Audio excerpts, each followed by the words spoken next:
Okay,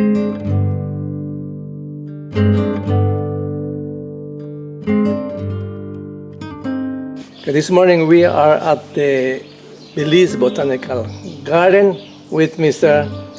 Rudy, my name is Rudy Aguilar. I've been here at the gardens for 16 years.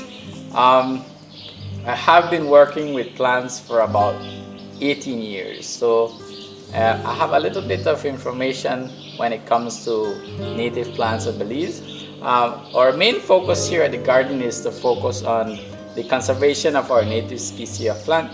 And by that, what we need to do is educate our Belizean people, especially the younger generation, how to go about sustainably using our forests and plants. I noticed that, this morning you have a number of students of different ages.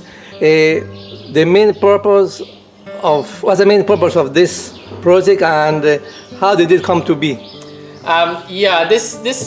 The garden is always looking for ways to work with the communities, especially the ones around. And this was gladly sponsored by the Stanley Smith Horticulture Trust Fund, which is a trust fund in the US. And this is the second time they have been sponsoring us or helping us with our mission to get gardens or edible gardens, vegetable gardens to 15 families around the Botanic Garden.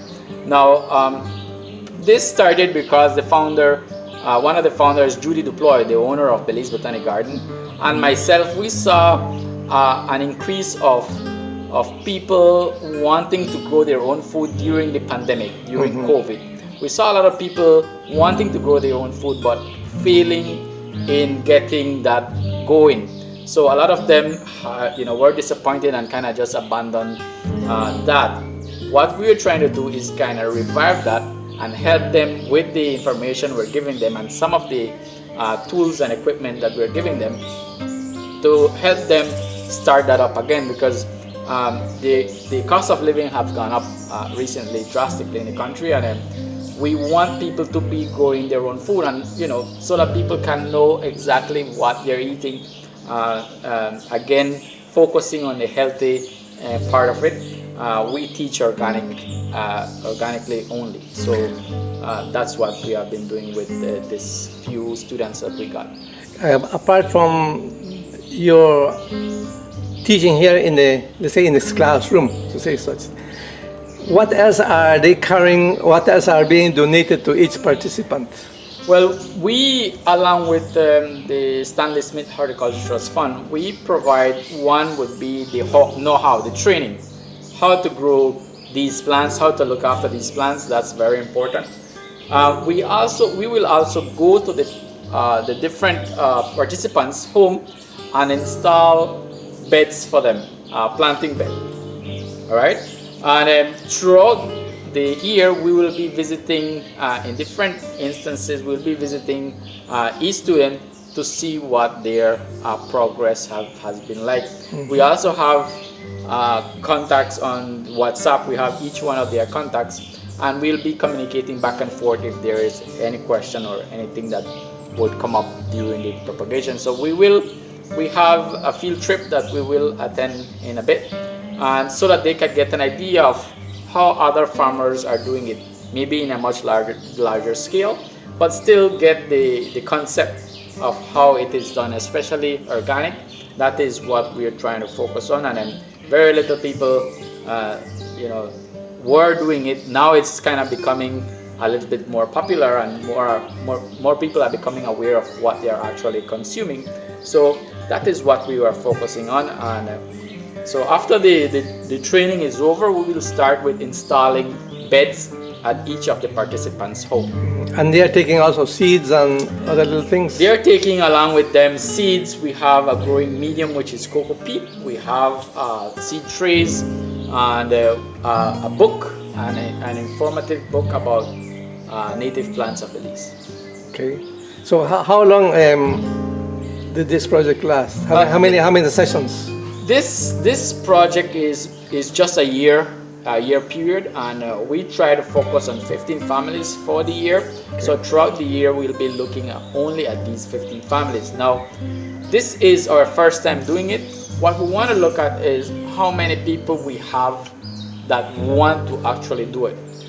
What is the actual outcome? I mean, there are instances when you get people saying they want to do it, but when they actually start doing it, and depending on how labor intensive it is, depending on how much time you keep away from your job and all that stuff, then they decide, oh, I don't want to do it again.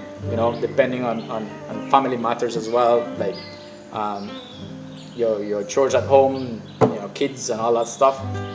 They decided they don't want to do it again. So we are taking all that information, and what we're going to do is we want to do it on a bigger scale. At the moment, we did only villages surrounding Belize Botanic Gardens, which would include Benke, Sokots, Cala Creek, Bullet Tree, Saginacho, Santa Elena, Esperanza, come up back to Cristo Rey and San Antonio. So those are the villages and towns we are focusing at the moment. But we would love to take it on a country wide scale.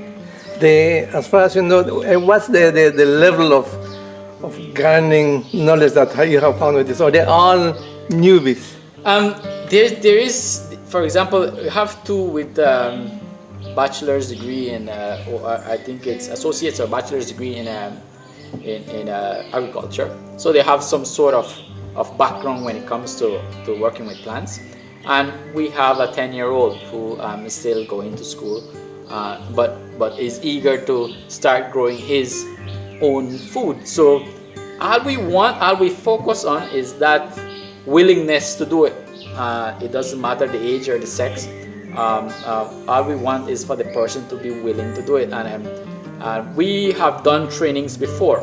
I actually have been teaching since 2012. So 10 years ago, I've been teaching some of the same topics to students, and we found out that we've had different ages, different sort of people from different areas, and as long as the willingness is there to learn, then we found out that they do excel in this type of work.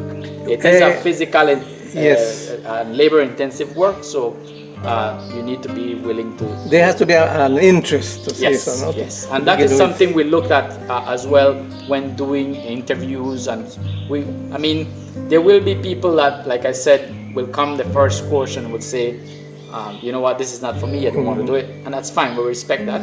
There will be some that come here and just kind of just sit back and relax. We want people that are actually interested and show that they are interested in the project, because again, it is a combination of Stanley Smith, Belize Botanic Garden. Most of it is free, so we want interested people to take the opportunity and use what is delivered to them. So you would say this project could be repeated in the future, like next year or so? The intention is there to repeat it in the future, and we would love for it to be next year. The problem is financing. Oh, yes. Now, if we can secure financing, we would definitely repeat it in the near future, because what we notice is that the people that actually need it, most of them can't pay for a training like this. So that is why we seek financing first, right? And so if we have financing, definitely we're gonna run it as soon as possible. Thank you. Welcome.